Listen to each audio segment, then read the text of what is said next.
Well, for more on the political pressure facing the প্রধানমন্ত্রী কিয়ার স্টারমারের রাজনৈতিক চাপ, লেবার পার্টির নির্বাচনী বিপর্যয় ও রাজার ভাষণ নিয়ে কথা বলতে ম্যানচেস্টারের বেরি থেকে আমাদের সাথে আছেন কনজারভেটিভ নেতা কাউন্সিলর শাহবাজ আরিফ।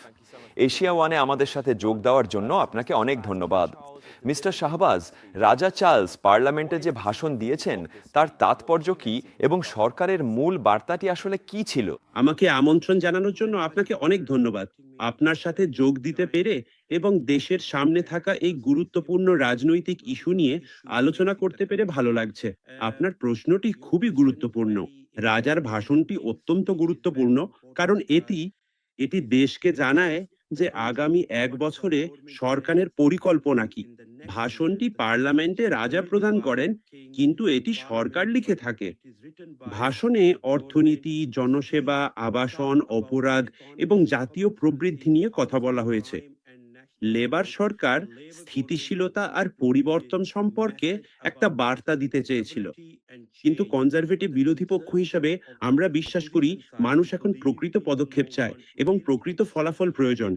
অনেক পরিবার এখনো জীবনযাত্রার ব্যয়, উচ্চ বিল এবং জনসেবার ওপর চাপের সাথে লড়াই করছে।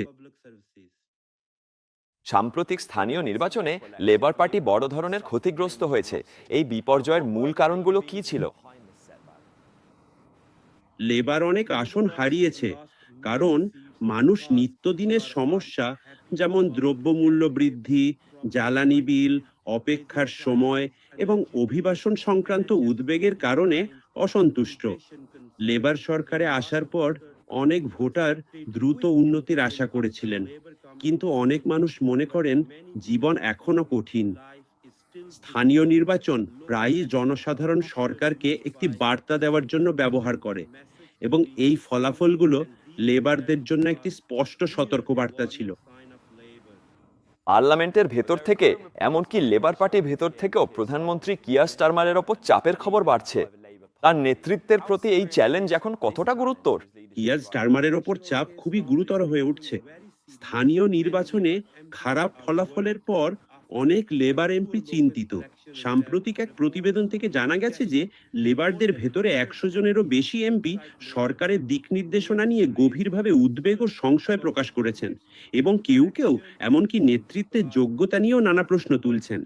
রাজনীতিতে যখন নির্বাচনের ফলাফল আশানুরূপ না হয়ে খারাপ হয়, তখন নিজের দলের অভ্যন্তরীণ চাপ সামলানো সত্যিই খুব কঠিন হয়ে পড়ে। স্টারমার যদি লেবারদের ভেতরে পূর্ণ সমর্থন বজায় রাখতে চান, তবে তাকে এখন আরো শক্তিশালী নেতৃত্ব এবং আরো ভালো ফলাফল দেখাতে হবে। স্টারমারের ওপর চাপ বাড়লে লেবার পার্টিতে সম্ভাব্য উত্তরসূরি হিসেবে কাদের নাম আসছে? বর্তমানে কিয়ার স্টারমার এখনো লেবার দলের নেতা হিসেবে বহাল আছেন, তবে ভবিষ্যতের জন্য ইতিমধ্যে আরো কিছু নাম নিয়ে আলোচনা শুরু হয়ে গিয়েছে। অ্যান্ডি বার্নামের নাম প্রায় উল্লেখ করা হয় কারণ তিনি সারা দেশে বেশ জনপ্রিয় এবং পরিচিত। শাবানা মাহমুদকেও লেবারের ভেতরে একজন গুরুত্বপূর্ণ উদীয়মান ব্যক্তিত্ব হিসেবে দেখা হচ্ছে। মানুষ অ্যাঞ্জেলা রেনারকে নিয়েও কথা বলছে কারণ দলে ইতিমধ্যেই তার একটি উচ্চপদস্থ ভূমিকা রয়েছে। বর্তমানে এটি কেবল রাজনীতিদের মধ্যে একটি আলোচনা হিসেবে সীমাবদ্ধ, তবে সমস্যা চলতে থাকলে নতুন নেতৃত্ব নিয়ে বিতর্ক আরো বড় আকার ধারণ করতে পারে।